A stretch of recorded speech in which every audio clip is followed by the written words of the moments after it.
Hello, c'est Aurélia, bienvenue sur Femmes d'Intérieur.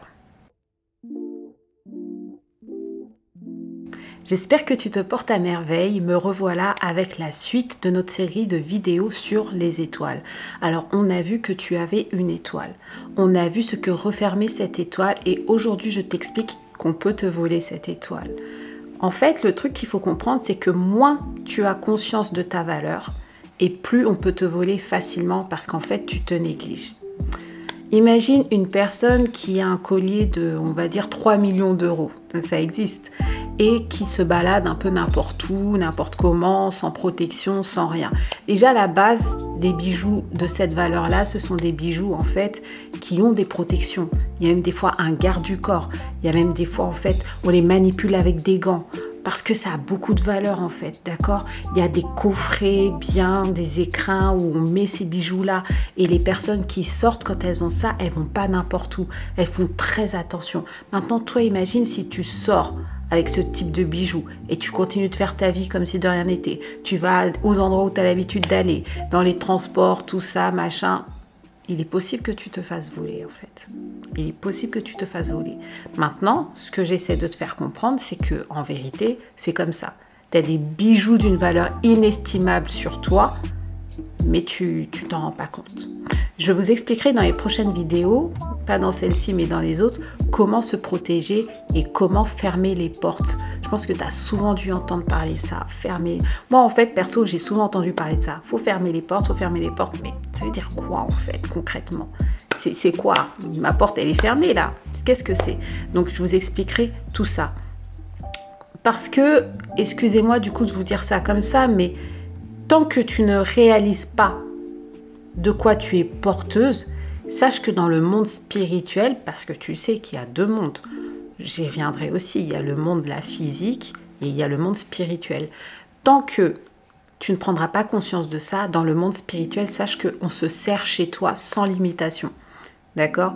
Dans le monde spirituel, sache que les gens viennent prendre des choses, c'est open bar en fait. Parce que toi, tu ne le sais pas. La porte, elle est grande ouverte. Les gens, ils rentrent, ils regardent, qu'est-ce que je peux prendre? En plus, dans le monde spirituel, les choses arrivent en avance. C'est en avance par rapport aux choses qu'on vit ici. Donc, ah, il y a ça qui arrive pour cette personne-là. Ok, bah, je vais me servir avec leur panier. Bon, allez, je prends ça et tout. Qu'est-ce qu'on peut prendre encore? Bon, je pars, je reviens demain. De toute façon, c'est toujours ouvert ici. Hein, donc, je reviens demain et tout. Et les gens, ils font des va-et-vient. Ils se servent. On verra aussi dans d'autres vidéos qui peut vous voler. Donc, c'est comme si chez toi, même c'était écrit à saisir, tout doit disparaître. Et toi, dans le monde physique, tu ne le sais pas. Il y a des choses qui ne fonctionnent pas comme tu veux, tu ne le sais pas. Il y a une vidéo aussi que j'ai préparée qui s'appellera « Comment savoir qu'on nous a volé ». D'accord? Il y a des choses qui ne fonctionnent pas, qui devaient arriver. Tu ne comprends pas pourquoi ça ne se passe pas. Ok? Et pour que tu comprennes bien en fait comment ça fonctionne, moi j'ai eu à l'esprit les jeux vidéo. Bon après je sais pas si t'es une adepte de jeux vidéo, mais les jeux vidéo comme Super Mario là à l'époque, en fait c'est des jeux où il y avait des pièces en fait sur la tête des personnages. Et l'idée, les pièces en fait c'était des vies. Et en fait plus tu prenais des vies, même sur la tête, si quelqu'un avait 3 vies, 3 pièces et toi comme personnage tu les prenais sur la tête de la personne, tu avais leurs pièces en fait et tu avais leur vie, d'accord? Et c'est un peu comme ça en fait dans le monde. Aujourd'hui en fait, en tout cas dans le jeu vidéo, plus tu as de pièces, plus tu peux progresser dans le jeu, plus tu peux changer de niveau, plus en fait tu peux avancer quelque part, d'accord? Tu vas même dans d'autres, c'est débloqué, tu vas dans d'autres dimensions et tout. Et dans le monde spirituel, c'est pareil. D'accord? Donc, ils viennent chercher chez toi des choses qu'ils ne vont pas trouver, en fait, dans le monde physique ou auxquelles ils n'ont pas accès. D'accord? Donc, du coup, je ne sais pas si tu as bien aimé mon image là avec les jeux vidéo. Si ça te parle, si ça ne te parle pas, en tout cas, dis-le moi en commentaire. Ce que je peux te dire, en tout cas, c'est que tu ne connais pas les gens. Non seulement tu ne les connais pas, mais tu peux, sinon, des fois, même bien connaître quelqu'un, mais du jour au lendemain, elle switch. Tu comprends pas pourquoi, d'accord? Donc, ton entourage d'hier, c'est pas ton entourage d'aujourd'hui. Fais très très attention à ça. Il y a des gens, ils passent du monde physique au monde spirituel en un claquement de doigts. Toi, tu penses qu'ils sont là, vous êtes en train de parler et tout, qu'elle est en train de rêvasser un peu. Elle est dans l'autre monde, en fait. Elle est en connexion en permanence. Donc, fais attention. Fais très attention. Ma prière, vraiment, est que tes yeux spirituels soient ouverts. Par contre, sache que quand tu as les yeux ouverts spirituellement, tu vas pas voir que du propre. Quand tu as les yeux ouverts spirituellement, il faut que tu sois prête en fait. Pourquoi? Parce que là, tu vas commencer à voir qui est qui. Là, tu vas commencer à voir qui fait quoi. Et c'est pas forcément tout propre. Là, je vais en parler en fait dans le Club Femme d'Intérieur. Je vais travailler sur le sujet de comment réexaminer en fait son entourage, son cercle proche. Il faut que vous revoyiez en fait à qui vous donnez accès à votre vie. Et dans les temps où on est en train d'aller, c'est super important, super important. Donc du coup, d'ailleurs, bienvenue aux 3 nouvelles recrues au Club Femmes d'Intérieur. On est hyper ravis de vous accueillir parmi nous. Là, on est en plein challenge. Là, on fait un challenge pour sortir de notre zone de confort parce que 2023, c'est une année où si tu veux réussir à faire ce que tu veux faire, à avoir la vie de tes rêves, tu dois sortir de ta zone de confort. Donc on est en mode tous les jours, il faut qu'on se fasse un peu peur quoi. Et en tout cas c'est génial, on fait ça pendant 21 jours. Tu peux venir prendre le train en marche, on sera ravis en fait de sortir de notre zone de confort avec toi. Alors, chose très importante que je dois vous rappeler, c'est que l'ennemi, il n'a pas de pouvoir créateur. Seul Dieu, le créateur, a ce pouvoir-là en fait. Donc du coup, parce que des fois, il y a des gens qui vont dire oui, mais je comprends pas pourquoi les agents du mal, pourquoi ils sont pas multimillionnaires, pourquoi ils sont juste à claquer des doigts avec leur pouvoir. Ils ne peuvent pas le créer, d'accord?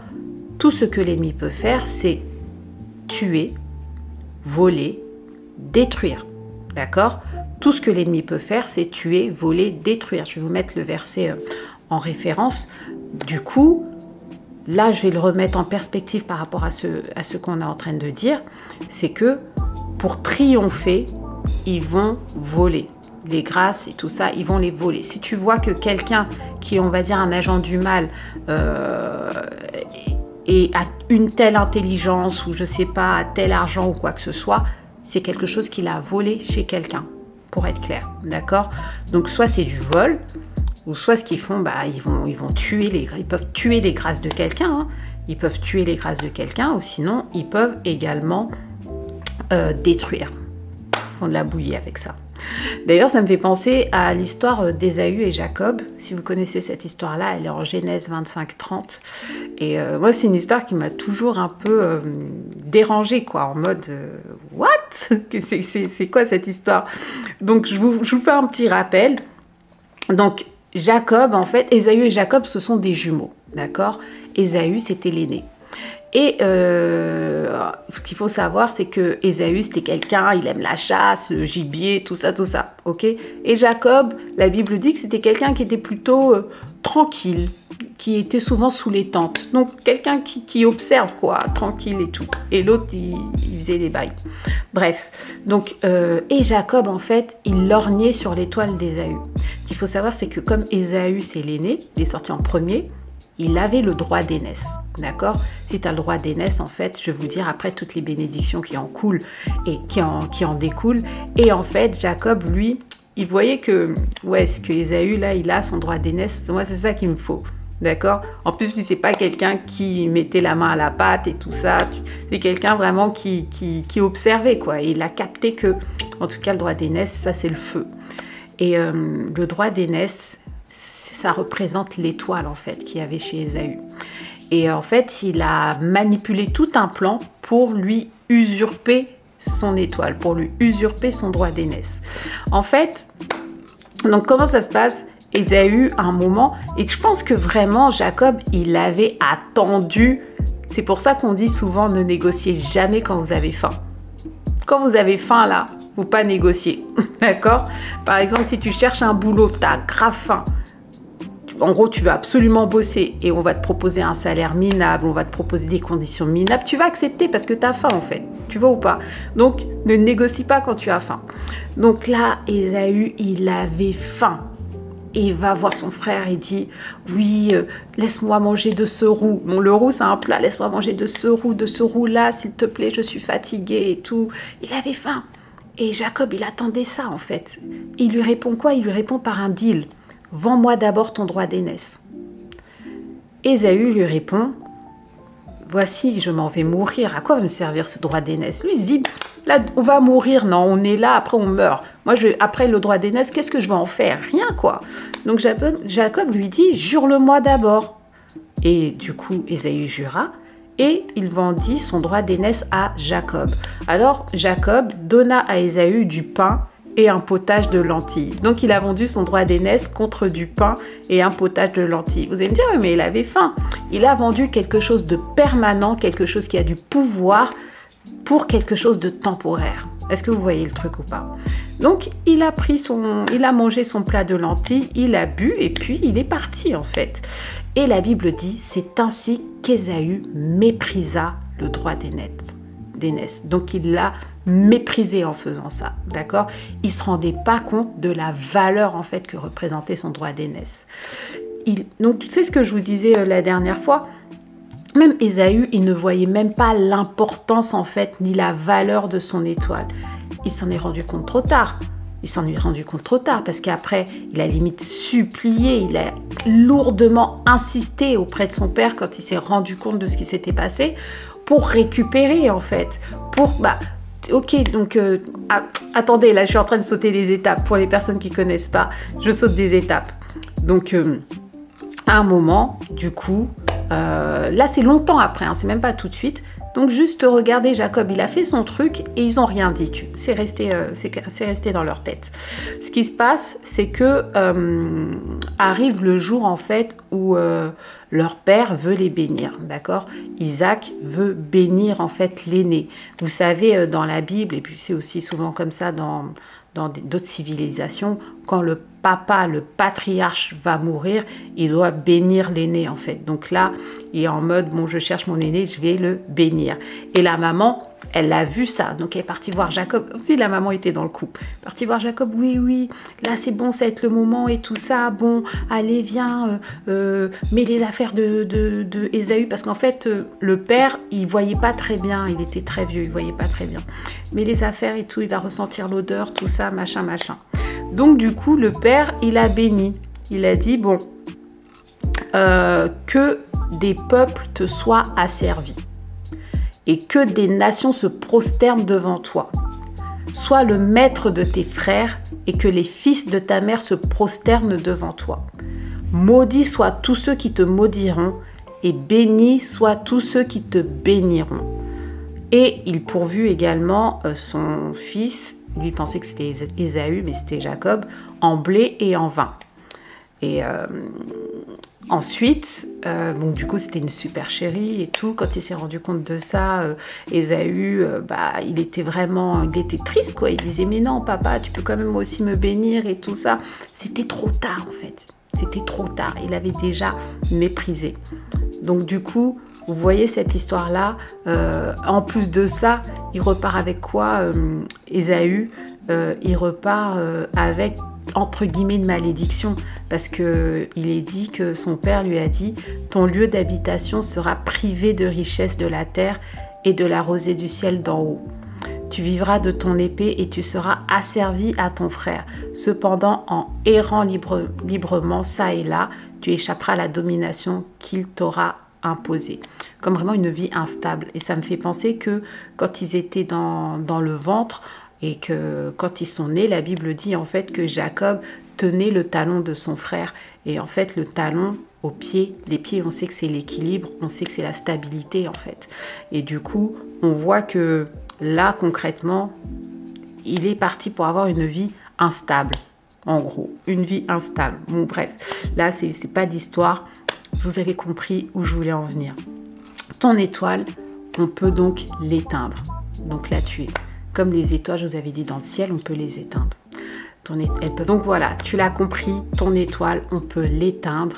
on peut la voler, on peut la détruire. Et là, je te parle en fait du vol d'étoiles, mais sache qu'en fait, l'ennemi, il peut voler plus de choses que ça.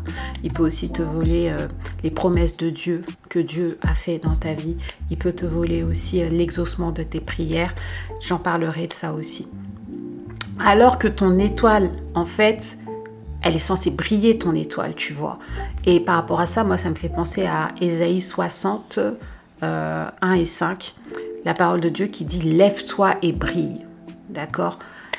Lève-toi et brille. Là, c'est vraiment même brille, quoi. Ton étoile, elle est censée briller. Car ta lumière arrive et la gloire de l'Éternel se lève sur toi. Certes, les ténèbres recouvrent la terre et l'obscurité profonde enveloppe les peuples. Vous voyez? Donc, ton étoile, elle doit briller. Certes, il y a des ténèbres qui sont en train de recouvrir la terre. Ils sont en train, en fait, de envelopper les peuples. Ok? Et ils vont aussi essayer de te recouvrir, en fait, pour que tu brilles moins. Mais sur toi, l'Éternel se lèvera et sur toi, sa gloire apparaîtra. Des nations marcheront à ta lumière et des rois à la clarté de ton aurore. Lève les yeux et regarde autour de toi. Ok? Ensuite, car les richesses de la mer se tourneront vers toi. Les ressources des nations viendront chez toi.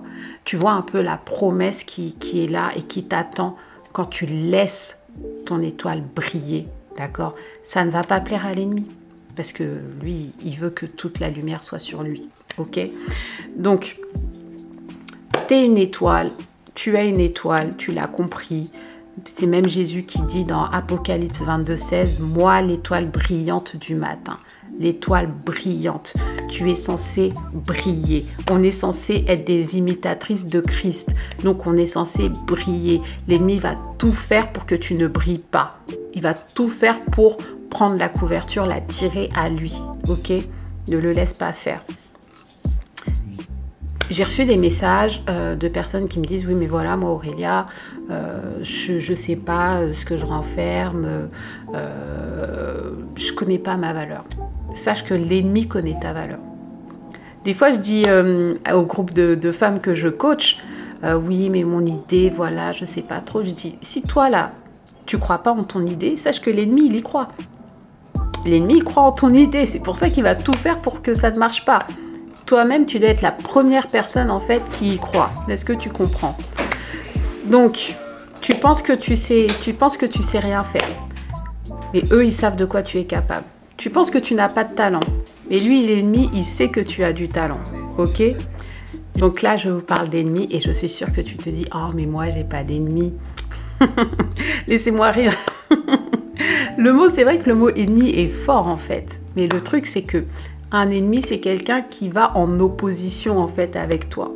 Et tu peux avoir des ennemis partout. Hein. Tu peux en avoir dans tes connaissances, tu peux en avoir au travail, tu peux en avoir dans tes amis, tu peux en avoir dans ta famille. C'est quelqu'un qui cherche à te nuire. Et tu verras en fait que le temps va faire que tu vas te rendre compte qu'il y a des personnes...